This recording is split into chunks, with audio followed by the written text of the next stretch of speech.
Donc aujourd'hui, je vais apporter un sujet qui est délicat. Là, vous allez regarder derrière le pamphlet, le titre du message et tout ça. Et là, oui, c'est vrai que c'est délicat. Parce que ce sujet-là peut être pour plusieurs personnes un sujet vraiment de joie. Un sujet où ce que vous partagez vraiment cette joie-là qui touche ce sujet-là. Et tandis qu'il y en a d'autres qui peuvent dire « Ouais, non, ça ne me tente pas d'entendre parler de ce sujet-là. Parce que ce que je vis, ce n'est pas rose comme c'est supposé être. » Donc, je vais parler du mariage. Le mariage, la vie de couple. C'est un sujet de joie quand ça va bien, puis un sujet d'immense tristesse quand ça ne va pas bien. Parce que le mariage, c'est la relation d'intimité la plus grande qu'il y a entre deux personnes. C'est la relation, il n'y a pas d'autre niveau d'intimité plus grand que ce qu'on vit dans le mariage. Il n'y a pas de niveau relationnel plus élevé que ce qu'on peut vivre dans le mariage. Le mariage, c'est aussi le niveau relationnel où ce que toutes les barrières qu'on s'était mis naturellement envers ceux qui ne se font pas partie de notre famille, ces barrières naturelles-là, où ce qu'on veut paraître peut-être mieux qu'est-ce qu'on est, ou qu'on veut cacher des choses de notre vie, quand on est marié, c'est impossible de cacher ces choses-là. Parce que les barrières, la gêne tombe et tout ça. Et on se montre dans notre état de vulnérabilité. Et on est vulnérable dans le mariage. Cette vulnérabilité-là peut être une grande bénédiction si le mariage est vécu par la grâce de Dieu. Parce que cette vulnérabilité-là va servir à ce que l'autre va pouvoir nous édifier, que l'autre va pouvoir contribuer à notre croissance, que l'autre va pouvoir nous aimer encore plus dans les difficultés qu'on vit. Parce que le mariage montre aussi non seulement les mauvais côtés, mais montre aussi nos plus beaux côtés aussi. Nos plus grandes qualités puis nos plus grands défauts sont révélés dans le mariage. Mais si c'est vécu dans la grâce de Jésus-Christ, par la grâce de Jésus-Christ, le mariage est vécu c'est une bénédiction. Le mariage est une bénédiction, même si ce n'est pas vécu dans la grâce de Dieu, parce qu'on va le voir plus tard.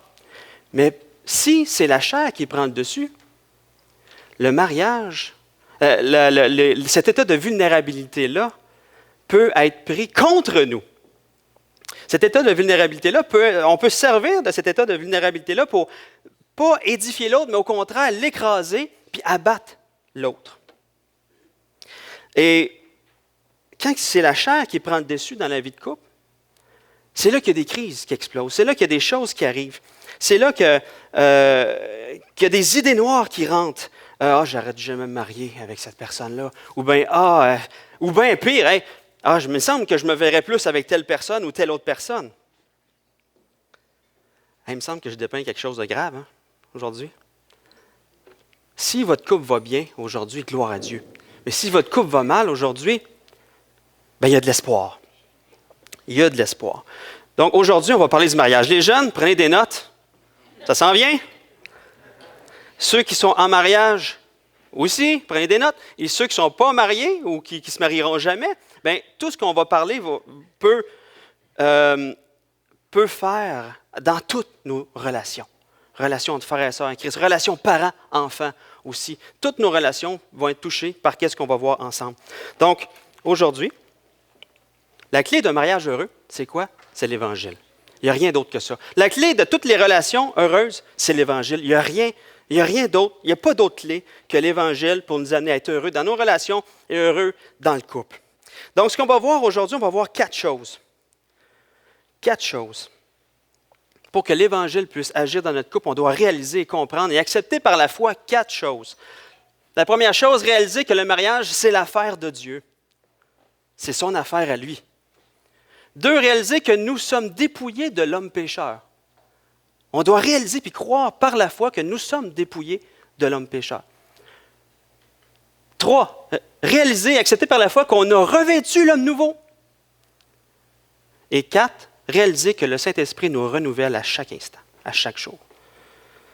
Ça, c'est la clé de n'importe quelle relation, mais on va parler plus du mariage aujourd'hui.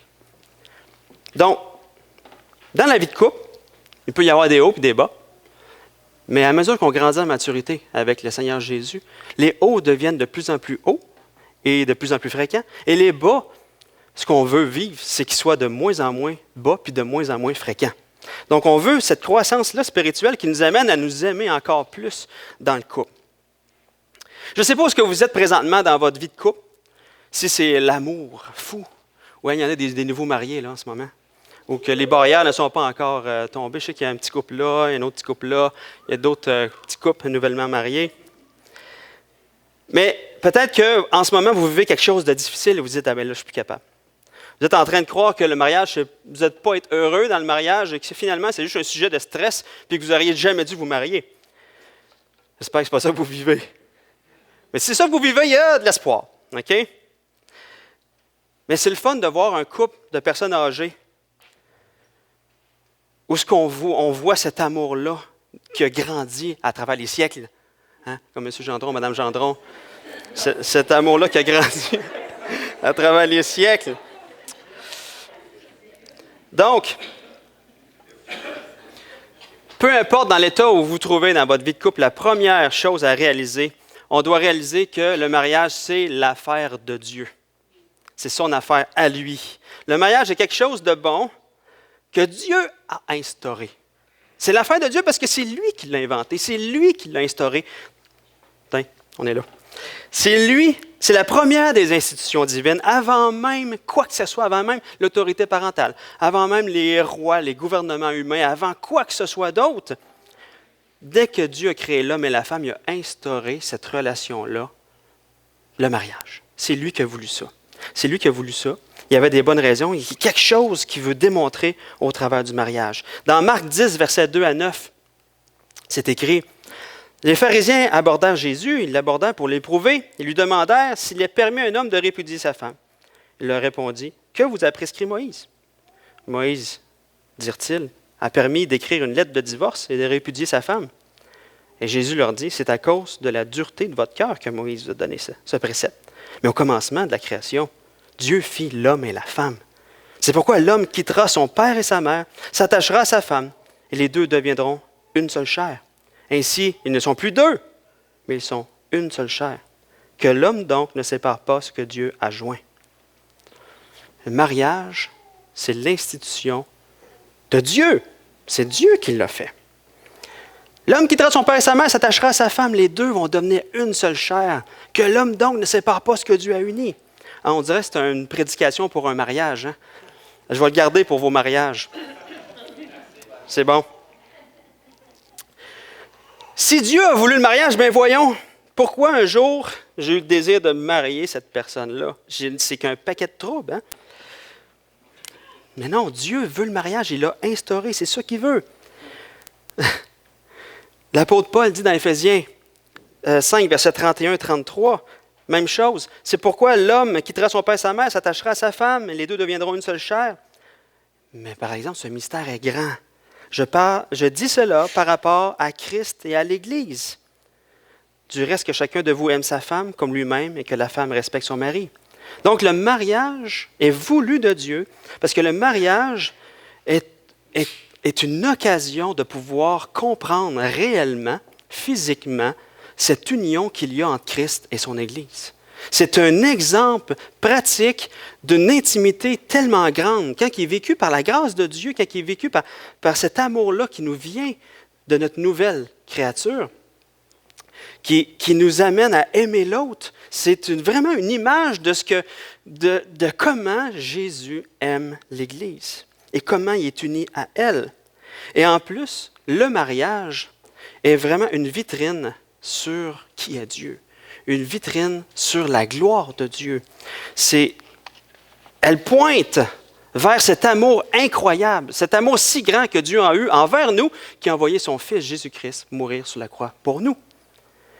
Elle pointe directement à cet amour-là qui a poussé Dieu à nous sauver. Et le mariage démontre d'une manière incroyable l'union qu'il y a entre Christ et son Église. Donc le mariage glorifie Dieu. Lorsqu'on le vit en harmonie l'un avec l'autre, c'est une fenêtre directement sur l'amour de Dieu. sur les réalités spirituelles de l'union qu'il y a entre Christ et son Église. Donc, dans Colossiens 3, versets 18-19, on voit rapidement les rôles respectifs de chacun. Ils sont garochés comme ça, je trouve, dans Colossiens, mais Paul, dans Éphésiens, les explique. On dirait que Paul, dans Éphésiens, va commenter de manière plus profonde ou plus... il va expliquer ces deux versets-là dans Colossiens 3, versets 18-19. Aujourd'hui, prenez vos Bibles, on va se promener dans Colossiens, beaucoup. On va voir un petit peu Éphésiens tantôt, mais plus Colossiens. Donc, allez voir dans Colossiens 3, versets 18-19.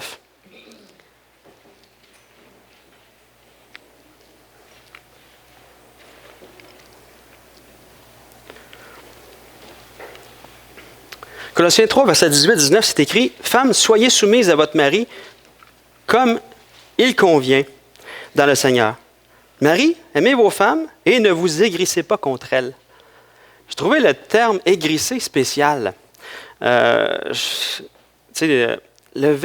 mot « aigrir » en grec réfère à un fruit qui tombe de l'arbre, puis qui pourrit au soleil, puis que le jus à l'intérieur fermente, il enfle, et quand que le fruit est fin, il y a une odeur nauséabonde, putride de vinaigre, qui donne vraiment pas envie de croquer dedans. Donc, ne vous aigrissez pas contre elle, ne déversez pas votre odeur dégueulasse finalement. Tu sais. Mais je trouve que dans Colossiens, ces versets-là sont il n'y a pas beaucoup d'explications, mais dans Éphésiens, versets 21 à 33, on voit l'explication. Et je sais que j'en ai parlé lors qu'on a fait notre survol sur Éphésiens, mais quand même, je veux revenir là-dessus. Ça dit le comment. Ça dit qu'est-ce que Dieu veut dans le mariage. Il veut qu'on vive dans le mariage. Et c'est écrit dans Éphésiens 5, versets 24-25. « Mais comme l'Église se soumet au Christ, de même la femme se soumet en toutes circonstances à son mari. Quant à vous, Marie, que chacun de vous aime sa femme comme le Christ a aimé l'Église. Il a donné sa vie pour elle. » Donc, on voit dans ces versets-là que l'homme doit aimer sa femme comme Christ a aimé l'Église et que la femme doit se soumettre à son mari comme l'Église est soumise à Christ.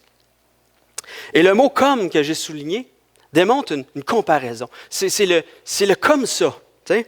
C'est la manière d'aimer pour l'homme et la manière de se soumettre pour la femme. Le mot « comme » apporte cette comparaison-là. C'est une comparaison, un point de référence différent de tout ce qu'on voit dans le monde. Dans le monde, on ne voit pas ces choses-là. On ne peut pas dire « soumettez-vous ou aimez-vous comme le monde s'aime ». Non. Aimez-vous comme Christ a aimé l'Église. Aime ta femme comme Christ a aimé l'Église. C'est une relation si belle, si pure qu'il y a entre Christ et son Église. C'est une relation qui est parfaite. La relation entre Jésus et l'Église a été initiée par Jésus qui a donné sa vie pour l'Église. Il nous a tellement aimés qu'il a donné sa vie pour nous. Donner sa vie pour l'autre. Puis il nous a unis. Il nous a unis à lui. Complètement unis à nous. Il prend soin de nous, il nous nourrit. Et lui, son objectif, c'est de nous amener à nous épanouir dans ce qu'on est maintenant en lui. C'est de nous rendre belles. Il veut qu'on soit la plus belle pour lui. Il veut vraiment qu'on soit la plus belle pour lui. C'est comme ce roi-là qui se promène dehors dans sa cour et dans son village, dans son royaume. Puis là, il est là, puis il se promène avec sa femme, puis il dit « Regardez ma femme. Elle est belle, hein? Regardez ma femme. Elle est belle. » Je savais qu'il y en avait un qui... Ouais. Il veut qu'on brille dans tous nos éclats. C'est là qu'il veut nous amener. Jésus veut nous amener là. Et nous, en tant qu'épouse de Christ, c'est de nous laisser embellir par lui, de nous laisser prendre soin de lui, de nous laisser nous diriger vers ce qui est le meilleur pour nous. C'est ça qu'il veut faire. Nous marcher dans cette confiance-là en lui, que ce qu'il veut, là, c'est le meilleur pour nous. Et c'est comme ça que Dieu veut qu'on vive le couple. C'est de cette manière-là. Ouais, mais là, mon mariage est bien loin de refléter cette réalité spirituelle-là. Mon mariage...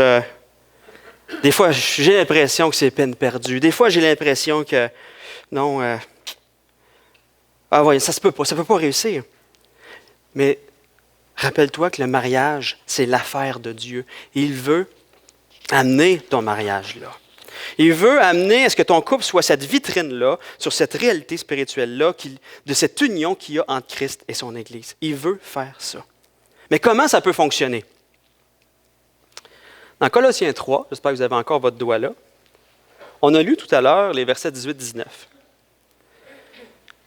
Dans les versets 3, 18 à 4, 1, Paul parle des relations, premièrement, homme-femme dans le couple. Deuxièmement, les parents, les enfants. Et troisièmement, les maîtres et les serviteurs. Donc, il y a toutes ces relations-là. Mais toutes ces relations-là sont possibles de vivre c'est d'une manière qui glorifie Dieu seulement en comprenant et en vivant et en acceptant par la foi tous les versets d'avant. Tous les versets d'avant. Donc, Colossiens 1, 2, 3. Complètement.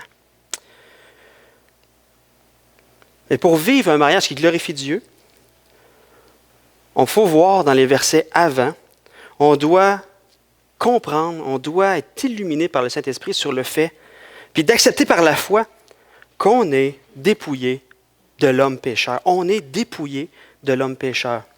Notre chair, quoi qu'elle nous influence encore aujourd'hui, a été vaincue par Jésus-Christ sur la croix. Et nous avons été dépouillés de sa puissance complètement. Colossiens 2, verset 11. Vous ne me croyez pas, check bien. Colossiens 2, verset 11. Si ça peut tourner. Colossiens 2, verset 11. Et c'est en lui que vous avez été circoncis d'une circoncision que la main n'a pas faite, mais de la circoncision de Christ, qui consiste dans le dépouillement du corps de la chair. Paul est en train de dire qu'en Jésus, on a été coupé de notre chair. On a été coupés. C'est une action qui est passée. C'est une action qui est faite une fois pour toutes. C'est une action passée, c'est une action qui est réelle. Notre chair, notre nature pécheresse, Jésus l'a coupée. Jésus l'a arrachée. Jésus a pris le scalpel puis l'a enlevé. Mais comment ça a été fait? On va voir la suite. Colossiens 2, versets 12 à 14. Ayant été ensevelis avec lui par le baptême, vous êtes aussi ressuscités en lui et avec lui, par la foi en la puissance de Dieu qui l'a ressuscité des morts. Vous qui étiez morts par vos offenses et par l'incirconcision de votre chair, il vous a rendus à la vie avec lui en nous faisant grâce pour toutes nos offenses.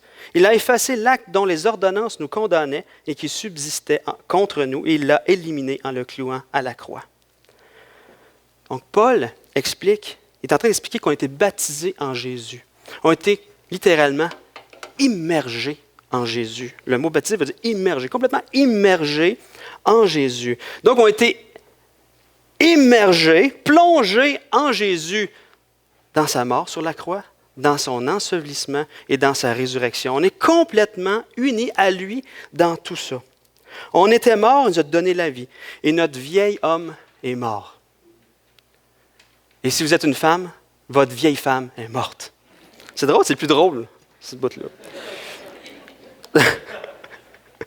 On doit réaliser, et ça, on a de la difficulté à le réaliser, on a de la difficulté à le saisir par la foi, parce qu'on regarde toujours notre vie, puis ouais, mais je suis tout le temps en train de tomber. On doit réaliser par la foi que notre vieil homme est mort.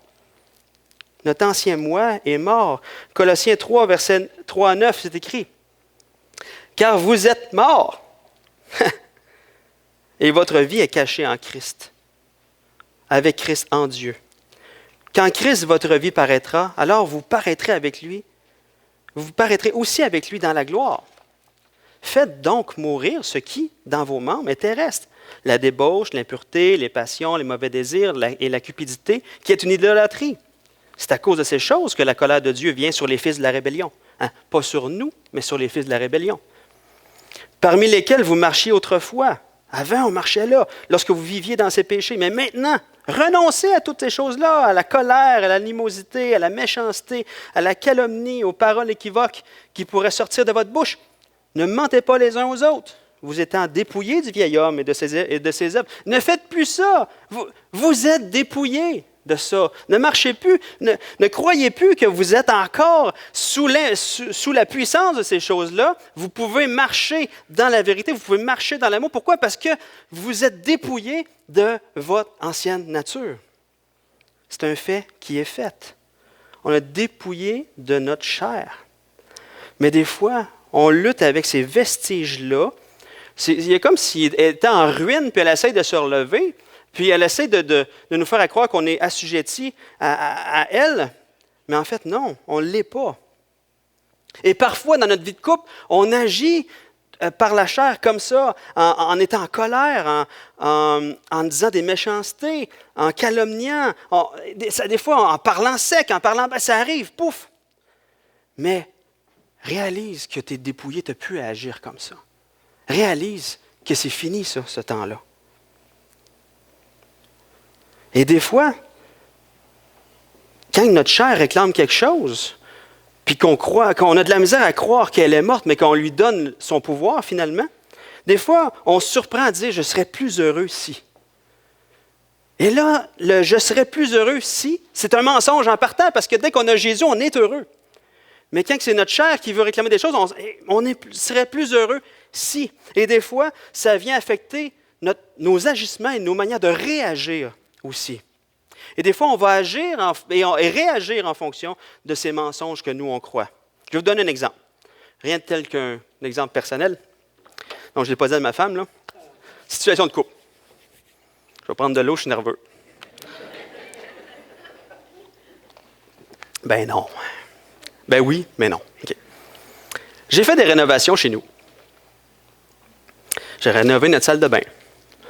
Quand on a acheté notre maison, il y avait le beau kit là, dans la salle de bain bleu. Hein, le lavabo bleu, la toilette bleue, puis le bain bleu. Tout fitait.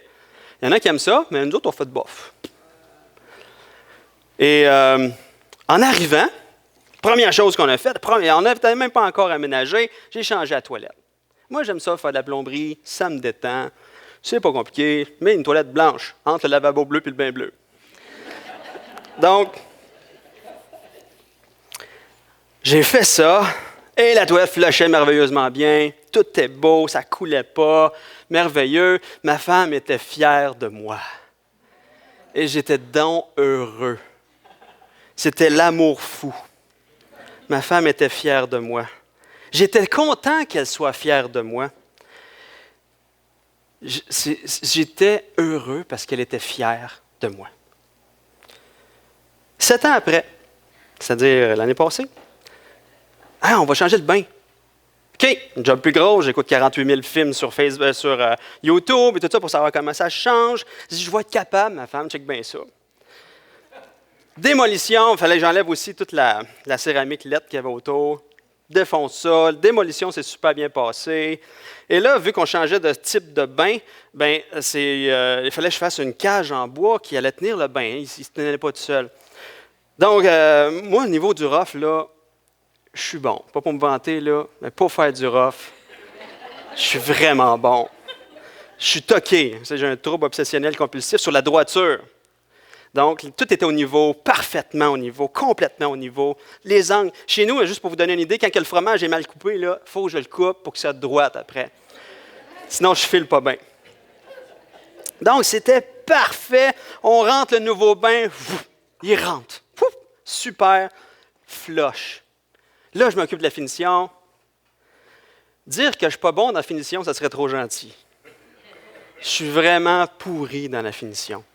Je ne sais pas pourquoi, je ne l'ai pas, je ne suis pas bon. Fait que là, j'ai dit à ma femme, tadam! Là, ma femme a fait, ouais. Ben, François, t'es joint. Mais François, t'as pas vu l'eau va rentrer, là? Ah, mais François, le plancher, il craque. Ouais, mais etc., là, ça n'arrêtait plus. Là, ben, ma femme a dit tout ça avec amour. Là, hein? Il y avait même des petits oiseaux dans sa voix. Il n'y avait rien, là. Il n'y avait rien à lui reprocher sur la manière qu'elle me l'a dit. Mais, dans mon cœur, j'étais triste. Et là, durant la nuit, je ne dormais pas. Ma tristesse s'est transformée en colère. Puis là, si elle est si bonne que ça, qu'elle fasse elle-même. Tu sais. Puis là, puis là, ma relation avec ma femme, là, je me suis refermé. Je me suis refermé là-dedans.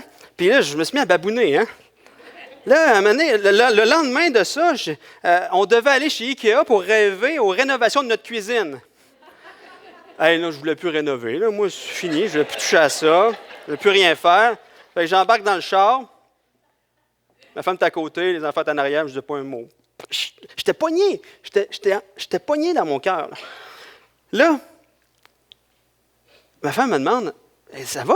Je fais non, ça va pas. Puis là, elle ne pose pas de questions. Elle me laissait là, tu sais. Fait là, dans mon cœur, je dis, ça va pas, mais pourquoi ça va pas? Pourquoi ça va pas? C'est que je m'étais senti comme un enfant qui venait de faire un beau dessin, puis qui allait le montrer à ses parents, en s'attendant que ses parents disent « Ouh, t'as donc bien fait un beau dessin! » Tandis que les parents, ils prennent le beau dessin, puis ils ne comprennent pas ce barbeau inexplicable. Puis ils commencent à décrire « Mais là, t'aurais pu faire ça, t'aurais pu faire ça. C'est quoi ça? Hey, j'ai pas une grosse tête de même. Tu m'as dessiné, toi? » Bon, en tout cas. Et là, mais c'est pas normal. Je me suis senti comme un enfant qui attendait tellement de « Mais je suis un homme maintenant! » Le problème est très simple. Je vivais un conflit avec ma femme, un bris dans cette relation-là, à cause que ma chair réclamait quelque chose. Ma chair réclamait ce que je croyais, un mensonge, que pour être heureux, je dois avoir l'approbation des autres. Je recherchais mon bonheur dans l'approbation de ma femme. En fait, je faisais la salle de bain pour qu'elle me dise à la fin, « T'es donc bien bon, je suis donc fier de toi, mon mari. » Je vais dire ça à tout le monde à l'église. Mon mari a fait une belle salle de bain. C'est pour ça que je travaillais. C'est pour ça que je faisais des choses. C'était central dans mon travail, ce désir d'être reconnu. Et ça l'a apporté une distorsion dans ma relation avec ma femme. Qu'est-ce qui s'est passé? Imaginez, notre vie amoureuse, en fait, c'est un triangle amoureux avec Dieu. Okay? Homme, femme, Dieu. Quand on trouve notre bonheur en Dieu, quand on croit à ce qu'il dit, quand on se délègue et qu'on veut, on veut en fait découvrir tout ce qu'on a en Christ avec Dieu, bien, notre relation avec notre femme va bien. Ou avec notre mari. Mais si, à l'inverse, je cherche mon plaisir ailleurs, dans ce cas-ci, c'était l'approbation, je mettais ma valeur là, je voulais être reconnu pour ça, bien c'est sûr que ma relation avec ma femme devenait houleuse parce que c'était plus Dieu mon centre d'intérêt. En fait, la vérité, c'est que l'approbation, la vérité de l'Évangile, c'est que l'approbation, je l'ai complètement en Dieu, en Jésus-Christ. J'ai toute l'approbation de Dieu en Jésus-Christ. Et mon identité n'est pas reliée à la beauté de ma salle de bain. Mon identité est reliée à ce que Jésus a fait parfaitement pour moi. Et qu'en lui, j'ai toute l'approbation parfaite avec lui. Donc, je peux avoir une stabilité émotionnelle, peu importe ce qui se passe autour de moi, si je ne mets pas ma valeur en autre chose qu'en Dieu. Et là, dans cette situation-là, c'est ça qui est arrivé. Et pour de vrai, je n'ai jamais vu de situation de couple où ce que c'est pas ça qu'on voit quelque part, de difficulté de couple. Si vous vivez une difficulté de couple en ce moment, faites juste penser, hey, où c'est que je mets ma valeur, là? C'est quoi le mensonge que je suis en train de croire? Qu'est-ce qui fait que je serais heureux si? Qu'est-ce qui va là? Et c'est centré sur notre chair. Mais on oublie que notre chair est morte, qu'on n'a plus à marcher selon la chair. Et tous les conflits de couple que je vois, même les relations interpersonnelles, même pas dans le couple, ce triangle-là est là. Réfléchissons. Faisons juste réfléchir. C'est nos attentes non comblées qui deviennent centrales. Donc, Paul dit, faites donc mourir dans vos membres ce qui est terrestre. De toute façon, vous avez été amputés de votre chair. Vous avez été dépouillés de votre chair. Par Jésus-Christ lui-même, nous a dépouillés de nos passions, de nos mauvais désirs. Saisissons-le par la foi. Mais avant de la saisir par la foi, prions que le Seigneur puisse nous illuminer les yeux de notre cœur pour qu'on puisse le comprendre, qu'on puisse le voir, ça. Là, vous dites peut-être, ouais, c'est bien beau tout ça, mais j'ai beau tuer mes anciens réflexes par la puissance de Jésus, tu sais, j'ai beau les tuer, Jésus m'a libéré de cette ancienne manière de vivre-là, cette ancienne manière de penser-là, mais j'ai quand même de la difficulté à m'ouvrir à ma femme. J'ai quand même de la difficulté à m'ouvrir à mon mari. J'ai de la difficulté à lui dire je t'aime. J'ai de la difficulté à lui donner de la tendresse. J'ai comme un blocage qui est là.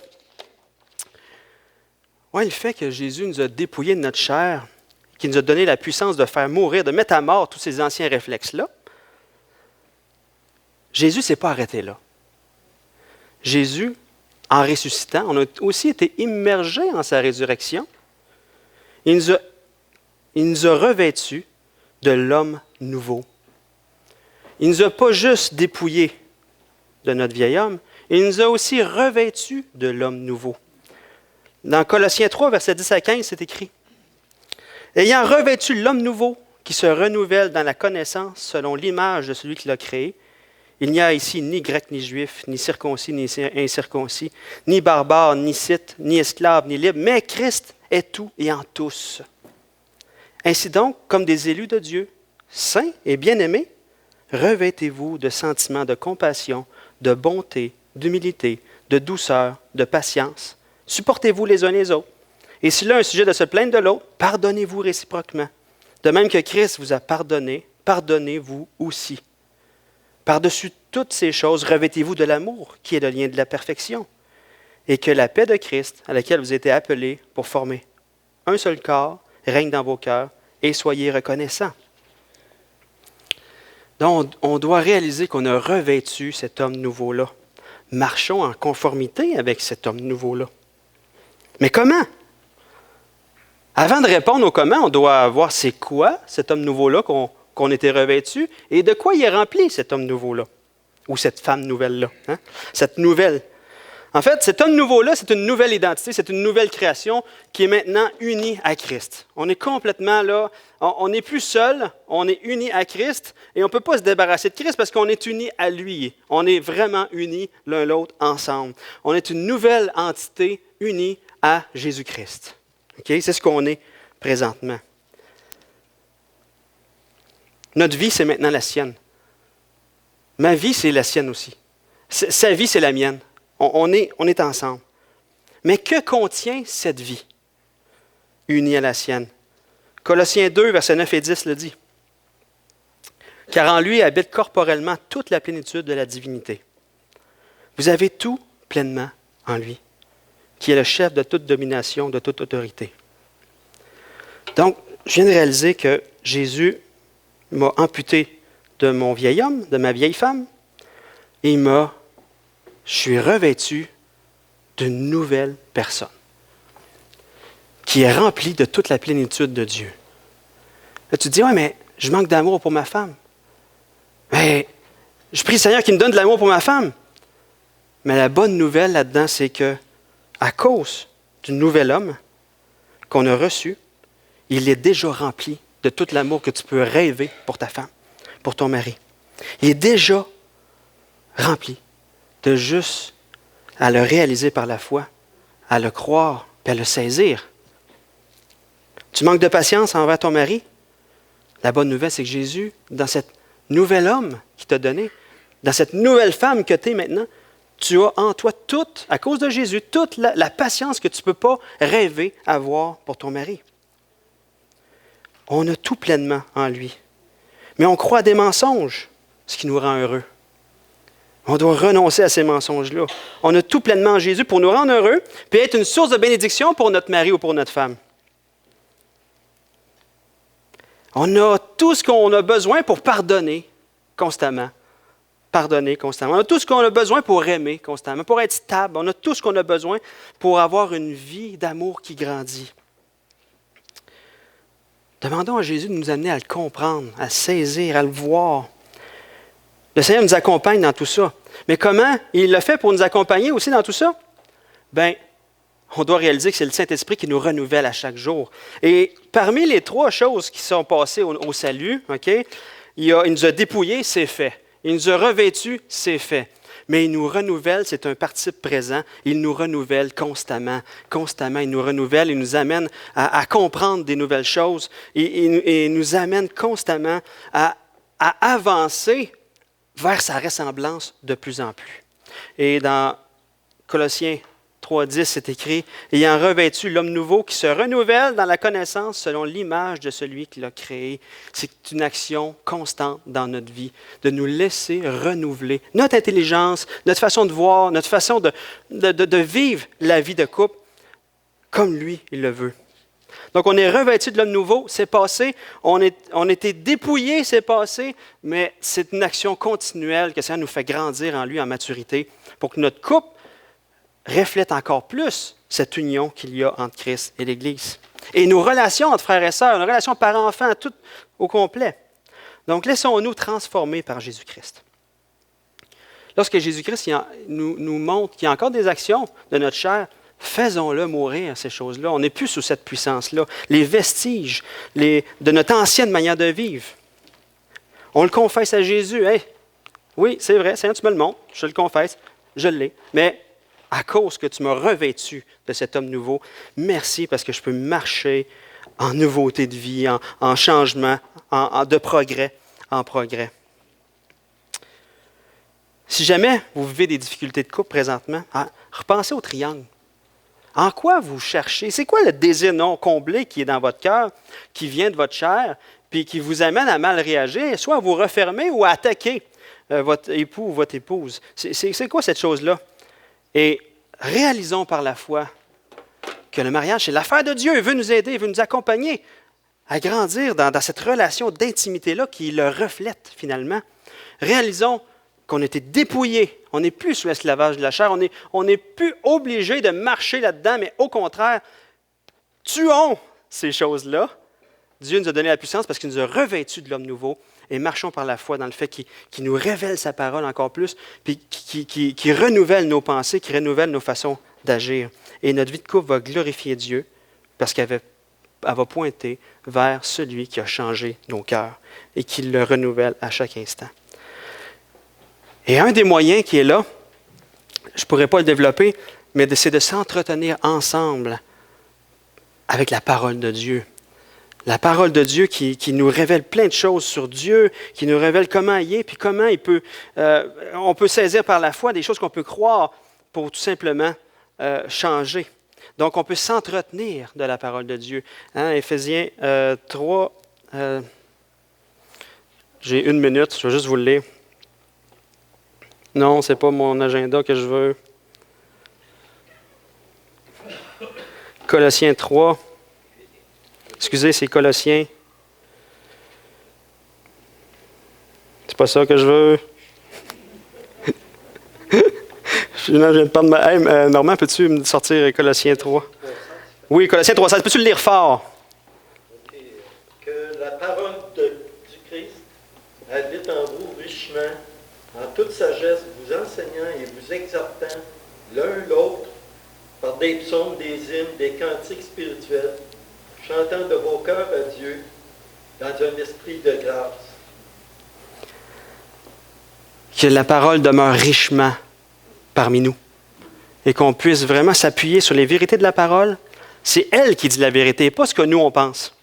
Et qu'ensemble on puisse s'exhorter, on puisse grandir ensemble, vraiment s'amener à la croissance les uns les autres par Jésus-Christ, par cet homme nouveau dont il nous a remplis. On va prier ensemble. Seigneur Jésus, on a besoin constamment que tu illumines les yeux de notre cœur pour qu'on puisse saisir les vérités de ta parole, Seigneur. Quand tu dis dans ta parole qu'on a été dépouillés du vieil homme, c'est vrai. Seigneur, amène-nous à le comprendre, amène-nous à le vivre, amène-nous à... Illumine vraiment les yeux de notre cœur. Illumine les yeux de notre cœur sur tout ce qu'on est maintenant à cause de toi, puis en toi, par toi, Seigneur. Tu nous as remplis de toute la plénitude de Dieu. C'est pas rien, Seigneur, on est unis à toi complètement. Et Seigneur, donne-nous de le comprendre, donne-nous de le vivre. Et Seigneur, que nos couples puissent vraiment refléter qui tu es. Refléter cette union merveilleuse qu'il y a entre Christ et l'Église, entre nous et notre Sauveur Jésus-Christ. Seigneur, donne-nous d'être une source de bénédiction pour l'autre dans le couple, constamment, pour ta gloire à toi, Seigneur. Amen.